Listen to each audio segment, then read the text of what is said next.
the track I wanted you, one of the tracks I would say you should play, Bad Government, saying it is not Africa per se that's bad. It is the governments of Africa that are bad.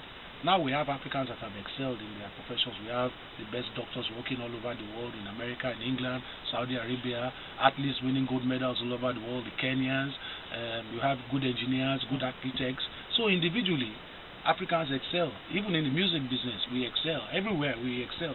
Now, but when it comes to politics and governance, that is where we have this problem of this class of politicians are just so corrupt and they spoil it for the whole of Africa. It's spoiling it. It's almost like one generation coming after the other generation. A lot of people have said, really, Femi, that don't you think that there should be a lull after this generation is going? There should be a lull completely, and then we wait for the next generation after that to come in and rule, because it passes on as a virus. What I believe is, we're going to go into anarchy, serious chaos, probably a war. You think so? I believe so, because when you see what is happening in the north, we are down in the south. We cannot even imagine the extent of the poverty in the north. So when you have Boko Haram, it is because this poverty is so bad. We could not remember when we were kids. We love life too much as Nigerians. For Nigerians to now become suicide bombers means that we have reached a stage of probably no return.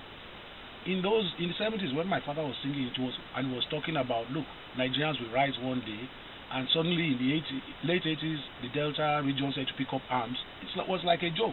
Nobody believed when the Delta region said to kidnap, and they said to hit back at the multinationals and the oil companies in the Delta states.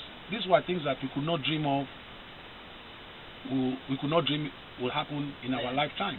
Now we're having Nigerians as suicide bombers. We are now a terrorist zone on the radar internationally.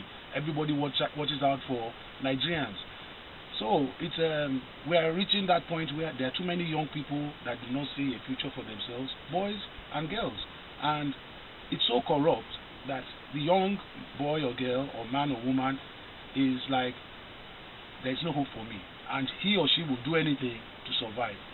Now, when you cannot put food on the table for your family, of course, you will become a criminal. You will do anything to find money to eat.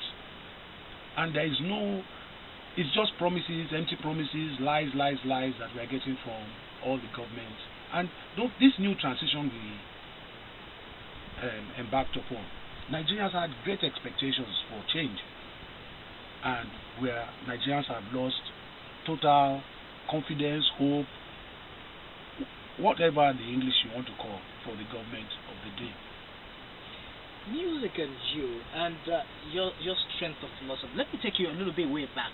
Femi, would you sit back here and recall the very first time you made up your mind and you said, I would not probably just be like Daddy.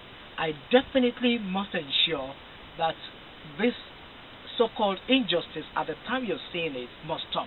Will you look at the very first time you got so annoyed? And you said to yourself, no, something's got to change. I first got annoyed with myself, not with the system, because I already knew the system from my father's song.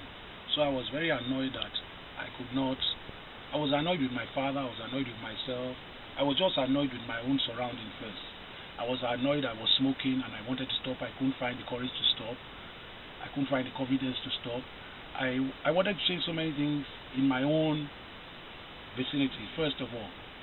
And it was on this goal I embarked on, I now decided to still continue with the teachings of my father. So it was first of disciplining myself on change for myself and being a good musician. How I was going to arrive at this, I did not know, because I could not read or write music.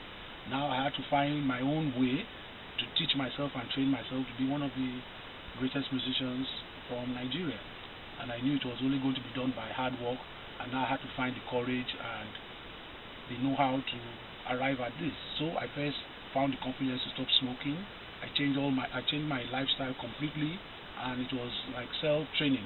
And then when I could discipline myself, then I embarked on criticizing the government. A good musician is good to